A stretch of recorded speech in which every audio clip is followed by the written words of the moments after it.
નમસ્કાર વિદ્યાર્થી મિત્રો, આજે આપણે ધોરણ 12 માં ગુજરાતીની અંદર બીજો પાઠ જેનું નામ છે ખીજડીએ ટેકરે એના વિશે ભણીશું. તમારે તમારું પુસ્તક ખોલીને બેસવાનું છે. સૌપ્રથમ આપણે પાઠનો અને લેખકનો પરિચય લઈએ. ખીજડીએ ટેકરે એ પાઠનો પ્રકાર છે નવલિકા. નવલિકાનો મતલબ ટૂંકી વાર્તા. તેના લેખકનું નામ છે ચુનીલાલ મડિયા. ચુનીલાલ મડિયાનો જન્મ સૌરાષ્ટ્રના રાજકોટ જિલ્લાના આવેલા ધોરાજીમાં થયો હતો. તેમનું મૂળ નામ ચુનીલાલ કાળીદાસ મડિયા. તેમણે ઈસવીસન 1939માં મેટ્રિક પાસ કરી અને 1945ની અંદર મુંબઈની સિડનહામ કોલેજમાંથી બીકોમ થઈ અને મુંબઈથી જ પ્રકાશિત થતું જન્મભૂમિ જે દૈનિક ચાલતું હતું એની અંદર જોડાયા. 12 વર્ષ જેટલો સમય મુંબઈમાં રહી USISના જે ગુજરાતી વિભાગ છે એમાં કામ કર્યું. તેમણે નવલકથા, નાટક, નવલિકા અને વિવેચન જેવા વિવિધ સાહિત્યના ક્ષેત્રોમાં ખેડાણ કરેલું છે. તેમણે વ્યાજનો વારસ, વેળા વેળાની છાંયડી, લીલુડી ધરતીના ભાગ 1-2, સધરા જેસમનો સાળો આ પ્રકારની નવલકથાઓ આપેલી છે. તો શરણાઈના સૂર, ગુગવતા પુર, અંધશ્રોતા જેવી વાર્તા સંગ્રહો આપેલા છે. રંગદા, શૂન્યશેષ, રામલો રોબિનહૂડ જેવા એકાંકી અને ત્રિઅંકી નાટકો લખ્યા છે. તેમણે ચોપાટી બાંકડેથી જેવા હળવા શૈલીના નિબંધો પણ લખેલા છે. વાર્તા વિમર્શ, શ્યામમૃગ, સુવર્ણમૃગ જેવા વિવેચન સંગ્રહો પણ આપ્યા છે. અને તેમને રણજીતરામ સુવર્ણચંદ્રક અને નર્મદ સુવર્ણચંદ્રકથી સન્માનિત કરવામાં આવ્યા છે. આ તો લેખક પરિચય. હવે આપણે ખીજડીએ ટેકરેનો થોડો વાર્તાનો સારાંશ લઈ લઈએ. તો આ વાર્તાની અંદર જીવનની કારમી ગરીબાઈ વચ્ચે જીવી રહેલો ભોજો, જે પોતે પહેલા ચોરીઓનું કામ કરતો હતો, એના ગામનો એ નામચીન અને જાહેર નામ એવું હતું જે ચોરીના રવાડે ચડેલા હોય એવા લોકો, કે જે સામાન્ય ગામની અંદર કોઈ ચોરી થાય તો પહેલું નામ જે શકમંદની યાદીમાં આવતું હોય તો ભોજાનું નામ આવતું હોય. પણ એની પાછલી અવસ્થામાં એણે મોટે ભાગે બધા ચોરીના કામો છોડી દીધા હોય છે અને હિરણ નદીને કાંઠે એને પોતાની એક વાડી બનાવી હોય છે. એક વાડો ઊભો કર્યો છે, એની અંદર એને તરબૂચ વાવેલા છે અને આ તરબૂચનું પોતે તોયામણ કરે છે. એ વખતે એને પોતાના જૂના દિવસો યાદ આવે છે. એ પોતે પોતાના જે વાડામાં ઊભો હોય છે અને એના નદીના પટની અંદર જ એને પોતાનો એક સામાન્ય નાનકડો કૂબો બનાવ્યો હોય છે અને એના પોતાના બાળકો, એની પત્ની અને પોતે કપડાં વગર જે જીવતો હોય છે. અને એ વખતે એને આ જે ગામની અંદર એક શાહુકારની દુકાન હોય છે એની અંદર સરસ મજાના જે કાપડ ગોઠવેલા હોય છે, એ કાપડ એના મનચક્ષુ આગળ દેખાય છે. એને એ વખતે જ વિચાર આવે છે કે હું હાલ જ જઈ અને એક પડવાની અંદર ધારું એટલું કાપડ હું લાવી અને મારા કપડાઓને, છોકરાઓને આપી દઉં. પણ પછી તરત જ એને બીજી ક્ષણે એક વિચાર આવે છે કે આમ કરીશ તો ગામના જે પસાયદા છે, જે પોલીસવાળા છે, એ મને પકડશે અને પકડી પછી મને ઢોરમાર મારશે, એ મારાથી સહન થશે નહીં. આમ વિચાર કરતો હોય છે. એવા સમયે એના માટે એક સરસ મજાનો પ્રસંગ ઊભો થાય છે, જેને કાપડ મળે એવો પ્રસંગ ઊભો થાય છે. એ જ ગામના એક જે પોસ્ટ માસ્ટર હોય છે એમને ત્યાં પાછલી અવસ્થા એટલે કે વૃદ્ધાવસ્થાએ એમને બાળકનો જન્મ થાય છે. પણ આ બાળક મૃત અવસ્થામાં જન્મ્યું હોય છે. એને કંઈક વાત સાંભળી હોય છે કે પોસ્ટ માસ્ટરના ઘરે બાળક જન્મ્યું છે પણ એ મરેલું આવતું છે. હવે આ પોસ્ટ માસ્ટર આ જન્મેલા બાળક અને તરત મૃત્યુ પામેલા બાળક પાછળ ઘણો બધો ખર્ચો કરે છે. એના પાછળ દાન પુણ્ય કરે છે અને એને જે પેલો શાહુકારની દુકાન હોય છે, દુકાનમાંથી સારામાં સારું રેશમી કાપડ લાવી અને એના ઉપર વીંટળે અને એને 2-4 માણસો લઈ અને પેલા ખીજડીએ ટેકરે આવે છે. આ ખીજડીએ ટેકરો ત્યાં મૃત બાળકોને દાટવા માટેની જગ્યા હોય છે કે ત્યાં આગળ જમીન પોચી હોય છે, સહેલાઈથી ખોદી શકાય એવી હોય છે. એટલે ત્યાં લોકો મોટે ભાગે બાળકોને દાટવા માટેનો ઉપયોગ કરે છે. હવે એવા સમયે, સંધ્યા સમયે આ પેલા બાળકને દાટવા માટે 4-5 લોકો ત્યાં આવે છે. ભોજાના મનમાં તરત જ વિચાર આવે છે કે આ બાળક એની નજર પર તરત જ કાપડ પણ જડી જાય છે કે આટલું સરસ મજાનું રેશમી કાપડ, આટલું મોંઘા ભાવનું કાપડ એક મૃત બાળકની પાછળ લપેટવામાં આવે છે. અને એ વખતે એને પોતાની સ્થિતિ યાદ આવે, જો આ મારા જીવતા બાળકોને જો કાપડ મળી જાય તો ઘણું બધું કહેવાય.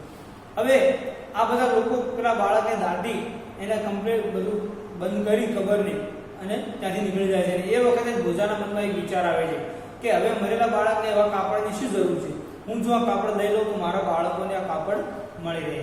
અને એ વિચારને એ સાંજ પડવાનો સમય વિચાર થવા દે છે અને સાંજ પડે પછી પોતે સામાન્ય કોષ લઈ અને ત્યાં જતો રહે છે. કબરમાંથી બાળકને ખોદે છે અને એટલી સાવચેતીથી ખોદે છે કે બાળકને પેલા કાપડને સેજ પર કંઈ અડી ન જાય. અને ખોદ્યા પછી જેવું પેલા બાળકને પકડવા જાય છે તો અંદરથી સળવળાટ થાય છે, પેલું બાળક અંદર ધબકતું હોય છે. હવે એને એ વખતે પહેલા તો એમ લાગે છે કે આ વિસ્તાર એવો છે, અહીંયા કદાચ કોઈ ખબીસ કે એવું કંઈક જે ભૂત પ્રેત આત્મા એવું છે પોતે ચરિત્ર કરતું છે. પણ એને થાય છે કે ના, આ બાળક કદાચ જીવતું છે. એને હાથમાં લે છે, હાથમાં લીધા પછી એને ખરેખર એમાંથી હાથ હલતા હોય એવું લાગે છે. આ બાળકને ઉપાડી અને સીધો પોતાના કૂબામાં આવી જાય છે. અને કૂબામાં આવ્યા પછી એની પત્નીને આપે છે. જ્યારે પેલા સ્ત્રીનો હાથ સ્પર્શ થાય છે ત્યારે બાળક રડવા લાગે છે અને બાળક જીવતું હોય છે. એને પેલા બાળકને એની પત્ની કહે છે કે આ બાળકને તમે જેમ છે ને એના મા બાપને પાછું આપો. હવે આ ભોજો પેલા બાળકને તેડી અને પોસ્ટ માસ્ટરની ડેલી આવે છે. ડેલી આવ્યા પછી પોતે તે પેલા બાળકને અને માસ્તરને આપે છે કે તમારું બાળક જીવતું છે. માસ્તર તો અહોભાવથી જોઈ રહે છે કે એક તો મરેલા, એની પત્ની પણ એને ઠપકો આપે છે, જે પેલા પોસ્ટ માસ્ટર છે એની પત્ની પણ એને ઠપકો આપે છે કે મેં તમને કહ્યું હતું કે ડૉક્ટરને બતાવો, પણ તમે ડૉક્ટરને બતાવ્યા વગર સીધા એને દાટવા લઈ ગયા. બાળકને જોઈને બંને આ જે માતા પિતા છે બંને હરગ્યાલા થઈ જાય છે, એમની આંખોમાંથી આંસુ આવે છે. અને ભોજાને એ વિનંતી કરે છે. ભોજો તો બે હાથ જોડી ઊભો હોય છે એટલે તો પહેલા ડર હોય છે કે મેં જ્યાં બાળકને ખોદવાની જે પ્રવૃત્તિ કરી છે એના લીધે આ માસ્તર મને પોલીસને હવાલે કરી દેશે અને મને સજા કરાવશે. પણ પેલા પોસ્ટ માસ્ટર એને કહે છે કે ભોજા, તે મારી જિંદગી સુધારી નાખી છે, તું માગ, હવે તારે જે જોઈએ તે હું આપવા તૈયાર છું. ભોજો બે હાથ જોડીને વિનંતી કરે છે કે મારે તો બીજું કશું નથી જોઈતું, મને માત્ર મારા બાળકો અને મારી પત્નીને એક જોડ કપડાં મળી જાય તો ઘણું છે. પછી પોસ્ટ માસ્ટર કહે એક શું બબે જોડ કપડાં લઈ લે અને પછી એમ કે રીતે એનો આભાર વ્યક્ત કરે છે. તો મિત્રો, આ પાઠની અંદર એક ગરીબ માણસની જે અવસ્થા છે, જે એની પોતાની ગરીબાઈ છે, એનું નિરૂપણ લેખકે બહુ સરસ રીતે કરેલું છે. અને જે સાહુકાર લોકો છે એના મનની પણ સ્થિતિ આ પાઠની અંદર રજૂ કરેલી છે. હવે અહીંયા લેખકની જે વાર્તાનો જે સુખાંત આવે છે એ સુખાંત આપવા માટે બહુ સમજવા લાયક છે. તો મિત્રો, હવે તમે તમારા પુસ્તકને ખોલશો અને એમાં આપણે હવે રીતે વ્યવસ્થિત પાઠ ચલાવીશું. તમે જ્યાં હું પંક્તિ ચલાવું ત્યારે તમે આંગળી રાખતા રહેજો, હું જે ફકરો સમજાવું એને સમજતા રહેજો. હિરણના હેઠવાસના પટમાં ખીજડીયા ટેકરાની નજીક ભોજા કાળુએ દર વર્ષના રાબેતા મુજબ તરબૂચનો વાડો ઊભો કર્યો હતો.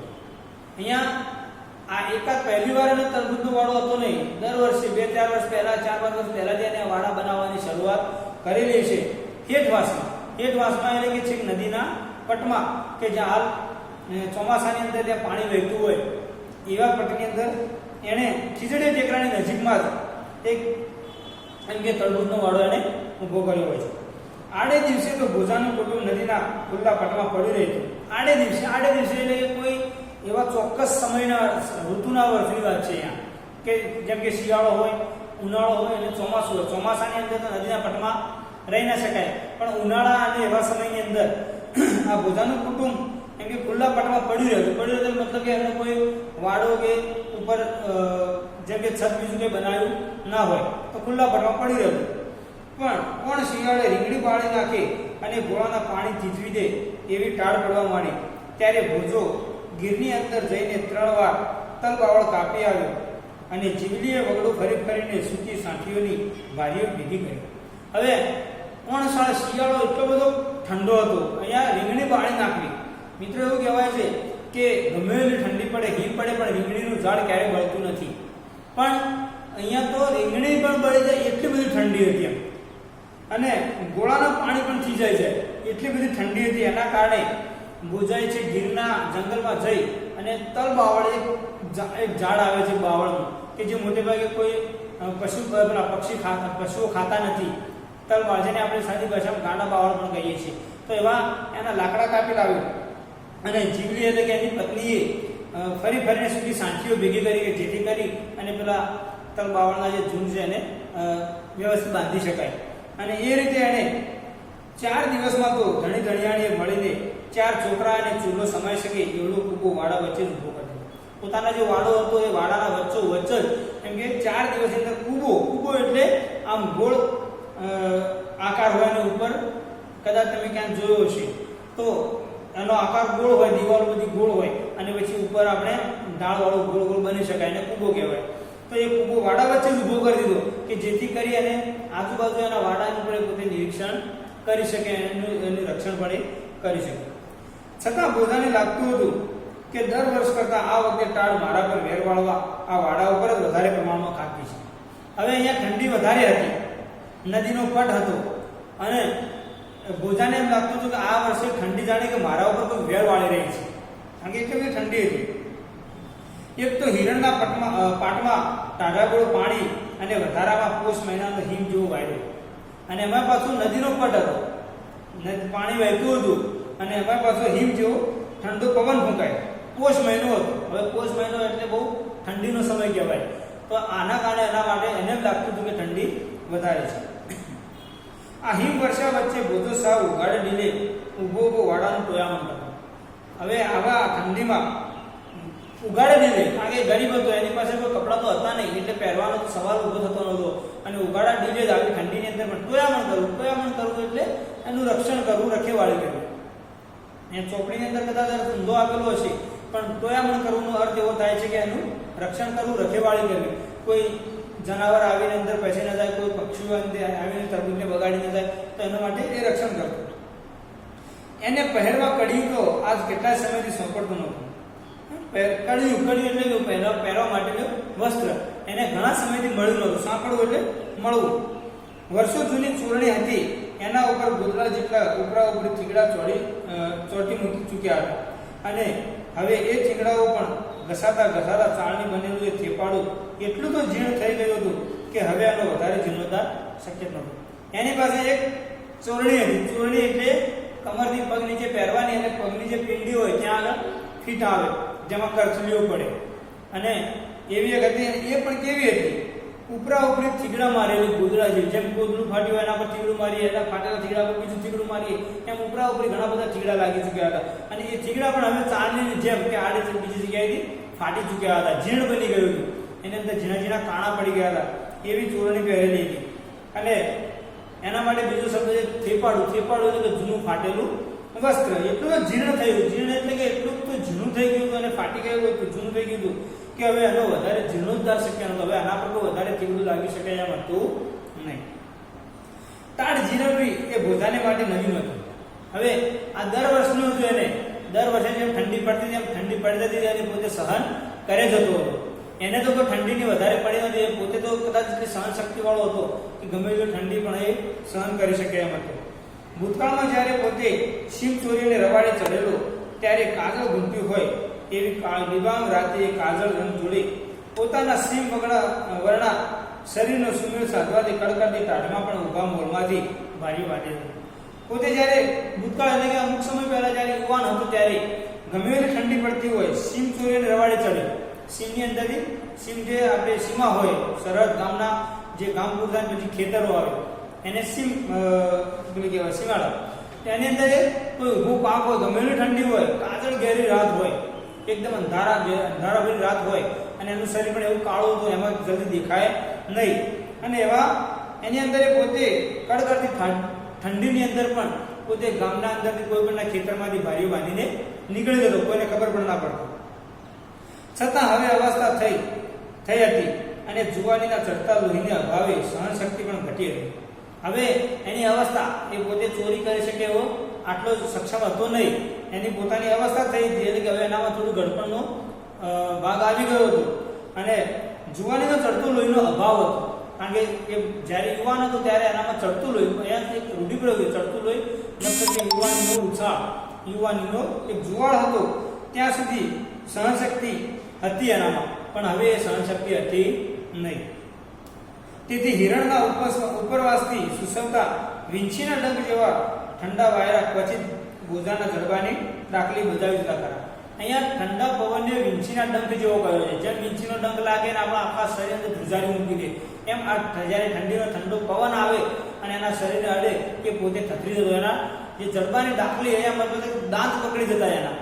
પહેલા તો એને યુવાનીની અંદર તો એનું લોહી ચડતું હતું એટલે એને ઠંડીની કોઈ અસર થતી નહીં, પણ હવે આ અવસ્થા એ થોડી વૃદ્ધા અવસ્થા આવવા લાગી હતી. એવા સમયે એને આ ઠંડી એને ધ્રુજાવી જતી હતી. પણ પોતાની 32 દાંતિયા કરડે એ સામે બધાને એટલો રંજ નહોતો. અહીંયા એને પોતાને ઠંડી અડી જાય એને રંજ એટલે દુઃખ હોવું કે એને એનું દુઃખ નહોતું, જેટલો રંજ એને ટાઢમાં કપડાને આભાવે ઠૂંઠવતા નાગા મૂંગા બાળકોનો હતો.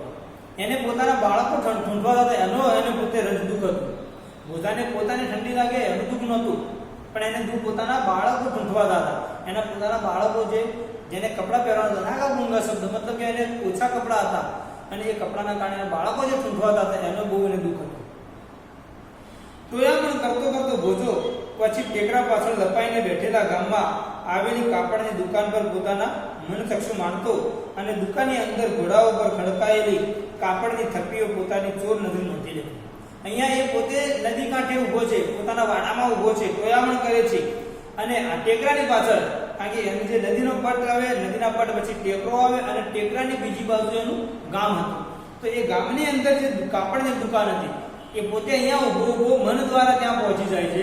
પોતાના મનથી પોતાના ગામની કલ્પના કરે છે અને કલ્પનાની અંદર એને પોતાના ગામની અંદર જે કાપડની દુકાન આવેલી કાપડની દુકાન દેખાય છે અને એ દુકાનની અંદર ઘોડાઓ પર ખડકાયેલી, ઘોડાઓ પર સરસ મજાનું ગોઠવેલું કાપડ, એની થપ્પીઓ પર એની નજર આગળ આવતી કે આ દુકાનની અંદર કેટલી બધી થપ્પીઓ પડેલી છે કાપડની. માધવજી કાપડીઓ ગજના ગજ ભરે પણ મારા જેવા સારું કટકી નીકળું પણ પાડે નહીં. અહીંયા ગજના ગજ એટલે જૂનું માપ છે, લગભગ 1.5 ફૂટ જેટલું એક અંતર થાય છે એનું ગજ. એટલે કે ગજના ગજ ભરે કોઈ સુખી માણસો એના દુકાનમાં કાપડ લેવા આવે એટલે આમ ગજ વડે માપીને આપી દે. અને ઘણીવાર કોઈ અધિકારીઓ આવે, કોઈ બીજા માણસો આવે, કોઈ લૂંટારા આવે તો એને વગર પૈસે આપી દે, પણ મારા જેવા ગરીબ માણસ માટે એક નાનકડો ટુકડો પણ આપી શકતો નથી. મતલબ કે સુખી માણસો પોતાનું સુખ જ જુએ છે, એ દુઃખી માણસો સામે નજર કરી શકતા નથી. આ બોજો ઉભો વિચારે છે.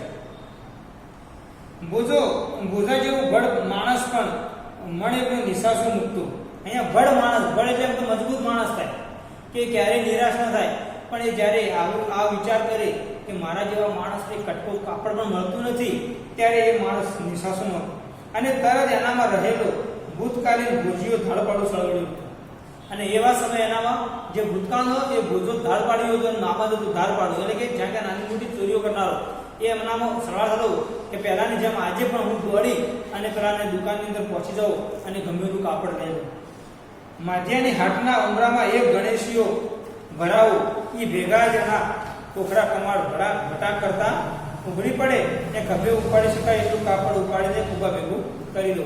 અને એને એવું કંઈ થઈ પડતું કે જેમ પહેલા હું મારી ચોરીઓ કરતો કોઈને ખબર ના પડતી, એમ આજે એ પેલા માધવજી કાપડ જે દુકાન છે, માધવજી કાપડિયા નામ છે, એની દુકાનમાં જતો રહો અને ગણેશીઓ એટલે ચોરી કરનારા લોકો પોતાની પાસે એક કોસ જેવું સીધું લાંબુ એક હથિયાર રાખે કે જે પહેલાના સમયની અંદર લાકડાના કમાડ હતા, જૂના કમાડ, અને એની અંદર એ પ્રકારનું આમ ભરાવેલું કમાડ ઉઘડી જાય. એ જે ચોર લોકો હોય એને આ બધી એની કળ હોય તો કે ગણેશો ભરાવો તરત જ ફટાક કરતા એના કમાડ ઉઘડી જાય અને જેટલું ઉપાડી શકાય એટલું કાપડ ઉપાડી મારા કુબામાં લાવી દો. અહીંયા આ ટોયામણ કરતો બોજો ઉભો વિચારે છે કે એ ભલે મને આ સામેથી નથી આપતો પણ હું મારી રીતે મેળવી લઉં. પણ આ ચિત્રની સાથે સાથે બીજું એક ચિત્ર પરાણે આવ્યું હતું. અહીંયા એ પોતે વિચાર કરતો કે હું આજે દોડી અને પેલા માધવજી કાપડની દુકાનને તોડી અને એમાંથી કાપડ લાવી દઉં, પણ પછી તરત જ બીજી જ પળે એના મનમાં બીજો વિચાર આવતો. ગામના શકમન શખ્સોની યાદી ઉપરથી કુબાનો સગડ કાઢીને પસાયતાઓ ભૂજાને દોરમાર મારી રહ્યા છે. હવે એને પોતાની આખી કલ્પના કરી લીધી કે હું દુકાનમાં જઈશ, કાપડ ચોરીને લાવી દઈશ, મારા કુબામાં ભરી દઈશ, અને જ્યારે પેલા શેઠની દુકાનની ચોરી થઈ છે એવી ખબર પડશે તો એ પસાય તો એટલે કે પોલીસ વાળા અહીંયા પહેલાના સમયની અંદર આ પ્રકારની પોસ્ટો પસાયતા, જમાદાર ને આ બધા અલગ અલગ હતા. તો એ ગામનો જે પસાયતો છે એના પાસે ફરિયાદ જશે અને એ પસાયતો પોતાના લિસ્ટ કાઢશે શકમંદ વ્યક્તિઓની. તો એ શકમંદ વ્યક્તિઓમાં મારું પણ નામ આવશે અને એ જે બીજા લોકોને ત્યાં તપાસ કરશે ત્યાં નહીં મળે તો પછી મારે ત્યાં આવશે અને મારે ત્યાં આવ્યા પછી જ્યારે મારા કૂવાની તપાસ થશે અને મારા કૂવામાં પડેલું કાપડ મળશે તો આ લોકો મને એટલો ઢોર માર મારશે. ઢોર માર કે જેમ આપણે કોઈ હરાયા ઢોરને કે બીજા ઢોરને મારીએ ને આડેધડ એમ એટલો ઢોર માર મારશે. માર્યા ગુનાની પરાણે કબૂલાત કરાવવા, ભલે ચોરી હોય કે ના ચોરી હોય તો આ લોકો તો ગુનાની કબૂલાત કરાવવા માટે એટલો બધો માર મારે કે જેને ગુનો ના કર્યો એ પણ કબૂલ કરે. પરાણે કબૂલાત કરાવવા, પોતાની ઝાડની ડાળે ટાંગીને નીચે તાપ કર્યો છે અને પછી તો કદાચ ઢોર માર મારવા છતાં જો ના માને તો એ પસાયતાઓ એને ઝાડની ડાળી પર ટાંગે મતલબ કે બાંધે અને પછી નીચેથી અગ્નિ સળગાવે. મુદ્દાબાલનો પત્તો મેળવવા કાપડ ક્યાં દાટી છે એ સ્થળ બતાવવા હાથ પગ બાંધી રણગોવાળીઓ બનાવીને ઉપર લાકડીની તડાપટી બોલે છે. અને પછી એ કદાચ ગોજો કદાચ માનો કે કાપડાના કુબામાં ના પડે અને ક્યાંક દાટી દીધું હોય અને પછી એ બોલાવવા માટે અને સાચું બોલાવવા માટે આ પસાયતાઓ એને બાંધે છે અને હાથ પગ બાંધી અને પછી રણગોવાળીઓ બનાવે. રણગોવાળીઓ એટલે કે ઝાડની ડાળે બાંધી અને આ ગોળ ગોળ ઘુમાવવું. જેમ રણની અંદર રણગોવાળીઓ પર માપથી ફરવાનું હથિયાર આવે છે એ આમ ગોળો ફેંકવા માટે આમ બનાવે છે, જેને આપણે ગોફણ જેવું પણ કહીએ છીએ. તો રણગોળો બનાવે એટલે કે એને ગોળ ગોળ ફેરવે છે અને લાકડીની તળાભેડ એટલે કે એના ફેરવે જાય છે, લાકડીઓ મારે. આ પોતે ગોજો ઉભો પોતાનું આવું એક દ્રશ્ય વિચારે છે. તો મિત્રો આ પાઠ આપણે આજે આટલા સુધી રાખીએ છીએ. આ બાકીનો પાઠ આપણે આગળના પીરિયડમાં ચલાવીશું. આ પાઠ તમારે ઘરે વાંચી અને એના પ્રશ્નો અને સમાનાર્થી શબ્દો તૈયાર કરવાના છે અને પછીના પીરિયડમાં જ્યારે પણ આપણે આ પાઠ પૂરો થશે ત્યારે સમાનાર્થી શબ્દો પ્રશ્નોત્તરી કરવામાં આવશે. તો અસ્તુ.